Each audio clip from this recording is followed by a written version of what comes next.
نحمده ونصلي ونسلم على رسوله الكريم اما بعد فاعوذ بالله السميع العليم من الشیطان الرجیم بسم اللہ الرحمن الرحیم۔ آج ہم سورۃ آل عمران کی آیت نمبر 119 اور 120 پڑھیں گے۔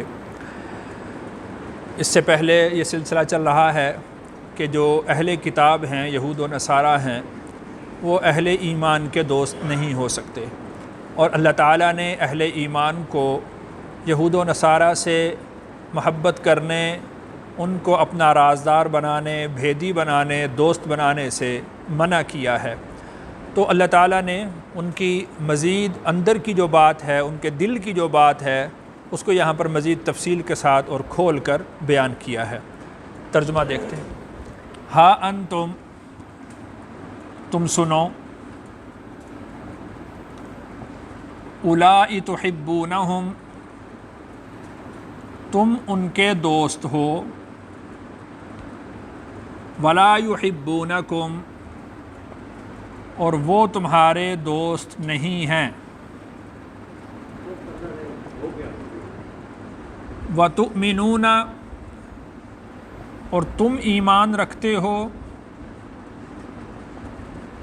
بالکتاب کلی، ساری کتابوں پر، وَإِذَا، اور جب، لَقُوكُمْ، وہ ملیں تم سے، قالوا، تو کہیں، آمنا، ہم ایمان لائے، وَإِذَا خَلَوْا، وَإِذَا، اور جب، خَلَوْا، الگ ہوں، عَزُّوا، کاٹیں، علیکم، تم پر، انامل، انگلیاں، من الغیظ، غصے سے، قل، آپ فرما دیں، موتو، تم مر جاؤ، بغیظکم، اپنے غصے کے ساتھ، ان اللہ، بے شک اللہ، علیم، جاننے والے ہیں، بذات الصدور، دلوں کے بھید۔ تو یہ اللہ تعالیٰ نے بات بیان فرمائی کہ تم تو ان کو اپنا دوست سمجھتے ہو، لیکن وہ تمہیں اپنا دوست نہیں سمجھتے۔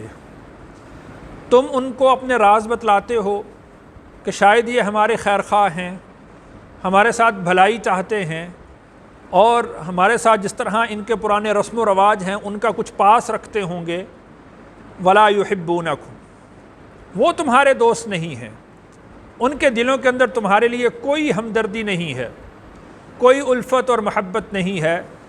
سابقہ روایات، سابقہ تعلقات کی بنیاد پر ان کو کچھ شرم نہیں آتی۔ ولا یحبونکم، وہ تمہارے دوست نہیں ہیں۔ وتؤمنون بالکتاب کلی، تم تو ساری کتابوں پر ایمان رکھتے ہو۔ دیکھیے کہ اہل ایمان تورات، زبور، انجیل، قرآن مجید، صحائف انبیاء، تمام پر ایمان رکھتے ہیں۔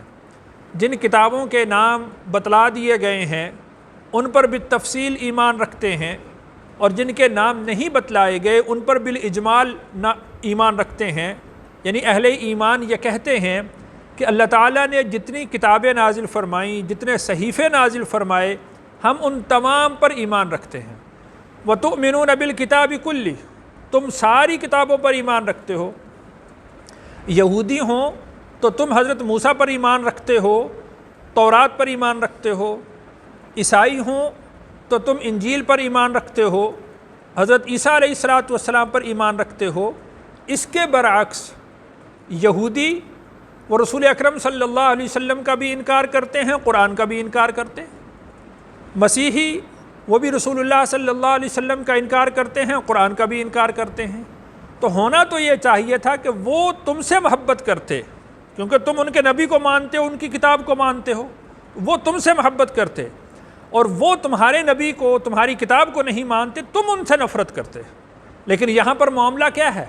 برعکس چل رہا ہے۔ تو وَتُؤْمِنُونَ بِالْكِتَابِ كُلِّهِ، تم ساری کتابوں پر ایمان رکھتے ہو۔ وَإِذَا لَقُوكُمْ قَالُوا آمَنَّا، جب وہ تم سے ملتے ہیں تو وہ کہتے ہیں کہ ہم ایمان لائے۔ یہ بات منافق تو کہتے ہی تھے، یہود و نصارہ بھی بات کو ملمہ کرنے کے لیے یہ بات کہہ دیتے تھے کہ ہم تو ایمان لائے، اور مراد اس سے یہ لیتے تھے یہودی کہ ہم تو تورات پر ایمان رکھتے ہیں، اور اسی طرح ان سے پہلے جو انبیاء علیہ السلام پر اللہ نے صحیفہ نازل کیا ہم ان پر ایمان رکھتے ہیں۔ اسی طرح نصارہ بھی ملمہ کرتے ہوئے یہ بات کہتے تھے کہ ہم کتابوں پر ایمان رکھتے ہیں۔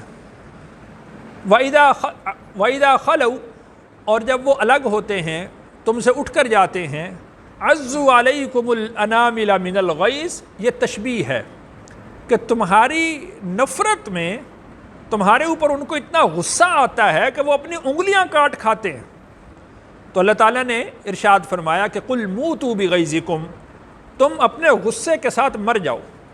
یعنی اہل ایمان کی آپس کی محبت، آپس کی الفت، ایمان کی بڑھوتری، ایمان کی ترقی، اور لوگوں کا جوق در جوق اسلام میں داخل ہونا، اسلام کو قبول کرنا، اور باوجود اتنی قربانیوں اور مشقتوں کے اسلام کے ساتھ چمٹے رہنا اور اسلام کو نہ چھوڑنا، یہ اہل کفر کو کسی صورت برداشت نہیں ہے۔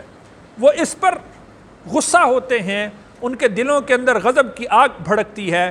تو اللہ تعالیٰ نے ارشاد فرمایا کہ قُلْ مُوتُوا بِغَيْظِكُمْ، آپ ان سے فرما دیں کہ تم اپنے غصے میں مر جاؤ، تب بھی اللہ تعالیٰ ان کے دلوں میں محبت کو پیدا رکھیں گے، ان کے دلوں کے اندر آپس میں اتفاق اور اتحاد پیدا کریں گے، اور اسلام کو جو عروج اور ترقی اللہ نے عطا کرنی ہے وہ اللہ تعالیٰ ہر صورت ان کو عطا کریں گے، بھلے تم اپنے غصے کے اندر مر جاؤ۔ ان اللہ علیم بذات الصدور، اللہ تعالیٰ دلوں کے بھید جانتے ہیں۔ یعنی ظاہر میں اگر یہ تمہارے ساتھ بڑی ہمدردی جتلائیں، تمہاری خیر خواہی رکھیں، لیکن جو اللہ تعالیٰ نے اصول بیان کیا ہے یہ اس کے خلاف نہیں ہو سکتا۔ اللہ تعالیٰ نے اصول یہ بیان کیا ہے کہ وہ تمہارے ہمدرد نہیں، تو اللہ تعالیٰ تو دلوں کے بھید جانتے ہیں۔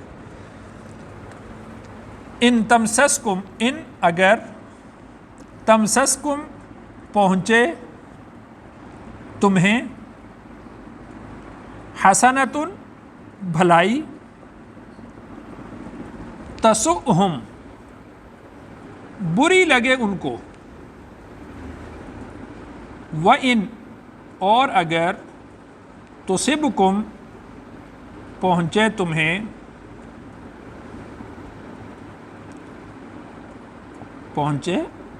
تمہیں سیئۃ کوئی برائی، یفرحوا بہا وہ اس سے خوش ہوتے۔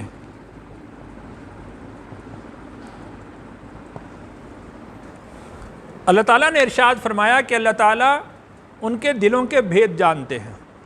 تو اہل کفر کی حالت حقیقتاً یہ ہے کہ اگر اہل ایمان کو کوئی اچھائی پہنچ جائے، مثال کے طور پر ایک قبیلہ مسلمان ہو جاتا ہے، مثال کے طور پر اللہ تعالیٰ اہل ایمان کو کسی جگہ پر فتح عطا فرما دیتے ہیں، مثال کے طور پر مسلمانوں کو ان کے باغات سے اچھی فصل حاصل ہو جاتی ہے، ان کو ان کی تجارت میں نفع مل جاتا ہے، تو یہ ساری اچھائیاں ہیں، تو یہ باتیں ان کو بری لگتی ہیں کہ یہ کیوں ترقی کی طرف جا رہے ہیں، ان کو خیر کیوں مل گئی، ان کو بھلائی کیوں مل گئی۔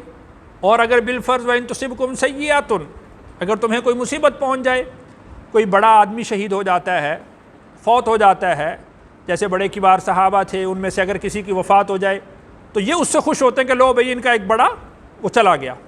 اور اسی طریقہ سے اگر کوئی بیمار ہو جائے یہ اس سے خوش ہوتے ہیں، اور کسی جگہ پر مسلمانوں کو کسی جنگ کے اندر نقصان پہنچ جائے اس سے خوش ہوتے ہیں۔ تو وَإِن تُصِبْكُمْ سَيِّئَةٌ يَفْرَحُوا بِهَا، تو جب مسلمانوں کو کوئی تکلیف پہنچے تو وہ اس سے خوش ہوتے۔ تو اس وقت بھی آپ دیکھ سکتے ہیں کہ اہل ایمان کو اگر کسی جگہ پر مصیبت پہنچتی ہے، اہل ایمان کو کسی جگہ پر تکلیف پہنچتی ہے، تو اہل ایمان کا رویہ یہ ہوتا ہے کہ اہل ایمان اس سے کڑتے ہیں، اس سے ان کو تکلیف ہوتی ہے کہ ہمارے بھائیوں کو تکلیف پہنچی، ہمارے بھائیوں کے ساتھ یہ ظلم ہو رہا ہے، تکلیف پہنچتی ہے نا۔ تو آدمی کی بساط اور طاقت میں جو کچھ ہے آدمی تو وہ کر سکتا ہے، اس کے دل میں کڑن ہونی چاہیے، اس کے دل میں ایک درد اٹھنا چاہیے، اس کی زبان سے اللہ کے سامنے دعا نکلنی چاہیے، اپنے ہاتھ اپنی جھولی کو اللہ کے سامنے پھیلائے۔ لیکن کچھ لوگ ایسے ہوتے ہیں کہ اگر کسی جگہ پر مسلمانوں کو تکلیف پہنچے تو اس سے خوش ہوتے ہیں، اور پھر الٹا مسلمانوں کو وہ تان و تشنیع کا نشانہ بناتے ہیں کہ اس طرح کیا تو اگر اس طرح کیا تو پھر ایسے تو ہونا ہی تھا، اب اچھا ہوا تمہارے ساتھ ایسا ہوا، کیوں اس طرح کیا؟ تو یہ ان کے دلوں کی کیفیت ہے جس کو اللہ تعالیٰ نے قرآن مجید کے اندر بیان کر دیا ہے۔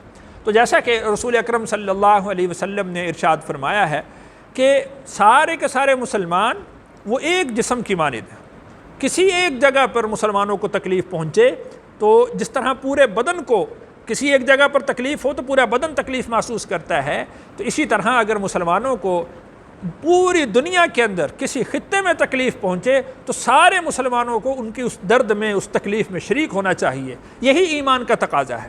اور اگر کسی جگہ پر مسلمانوں کو فتح ملتی ہے، خیر ملتی ہے، تو سارے مسلمانوں کو اس فتح پر، اس خیر پر مسلمانوں کو خوش ہونا چاہیے۔ وَإِن تَصْبِرُوا، وَإِن اور اگر تَصْبِرُوا تم صبر کرو، وَتَتَّقُوا اور تم تقوی اختیار کرو، لا یضرکم نہیں نقصان دے گا، کیدہم ان کا مکر، شیئا کچھ بھی۔ یہ اللہ تعالیٰ نے یعنی ایک جو خدشہ ہو سکتا ہے دل میں مسلمانوں کے، اس کا جواب دے دیا کہ دیکھیں کہ اگر ہم ان کو دوست نہیں بناتے، اہل کفر کو اگر ہم دوست نہیں بناتے، ان کو ہمدرد نہیں بناتے، ان کے ساتھ مذاکرات نہیں کرتے اور ان کو اپنے بھید اور راز نہیں بتلاتے، تو پھر وہ ہمارے خلاف مزید سازشیں کریں گے، ہمیں مزید نقصان پہنچانے کی کوشش کریں گے۔ تو اللہ تعالیٰ نے ارشاد فرمایا وَإِن تَصْبِرُوا وَتَتَّقُوا، اگر تم صبر سے کام لو، تقوی سے کام لو، لا یضرکم کیدہم شیئا، تمہارے خلاف بھلے وہ کتنے ہی مکر بناتے رہیں، مکر بنتے رہیں، تو ان کے ان تمام تر مکروں سے تمہیں کوئی نقصان پہنچنے والا نہیں، ان کی تدبیروں سے تمہیں کوئی نقصان نہیں پہنچے گا۔ لیکن اس کے لیے شرط کیا ہے؟ دو، ایک تو صبر کی شرط ہے اور دوسرا تقوی کی شرط ہے۔ رسول اکرم صلی اللہ علیہ وسلم نے ارشاد فرمایا کہ میں ایک ایسی آیت جانتا ہوں کہ اگر لوگ اس کو سمجھ لیں، اس پر عمل کر لیں تو وہ ان کے لیے کافی ہو جائے۔ پھر آپ علیہ الصلوۃ والسلام نے ارشاد فرمایا کہ وَمَن يَتَّقِ اللَّهَ يَجْعَل لَّهُ مَخْرَجًا، کہ جو شخص اللہ سے ڈرے اللہ تعالیٰ اس کے لیے نکلنے کی راہ بنا دیں گے۔ تو تقوی ایک ایسی بنیادی چیز ہے کہ جو تمام تر مصیبتوں سے نکلنے کا واحد راستہ ہے۔ اور اللہ تعالیٰ نے جیسے یہاں پر ارشاد فرمایا، مختلف آیات کے اندر اللہ تعالیٰ نے صبر اور تقوی کو لازم قرار دیا ہے کہ ہر مصیبت سے نکلنے کا یہ ایک راستہ ہے، واحد راستہ ہے، وہ ہے صبر اور تقوی کا حصول۔ وَإِن تَصْبِرُوا وَتَتَّقُوا، اور اگر تم صبر کرو اور تقوی اختیار کرو، لا یضرکم کیدہم شیئا، تو اہل کفر کا مکر تمہیں کوئی نقصان نہیں پہنچا سکتا۔ ان اللہ، بے شک اللہ، بما یعملون،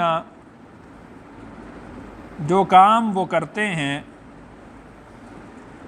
محیط، احاطہ کیے ہوئے ہیں، تو وہ اللہ کے گھیرے میں ہے، اللہ کے گھیرے سے باہر نہیں نکل سکتے۔ اللہ تعالیٰ سے دعا ہے اللہ تعالیٰ مجھے اور آپ کو قرآنی احکامات پر عمل کرنے کی توفیق نصیب فرمائے۔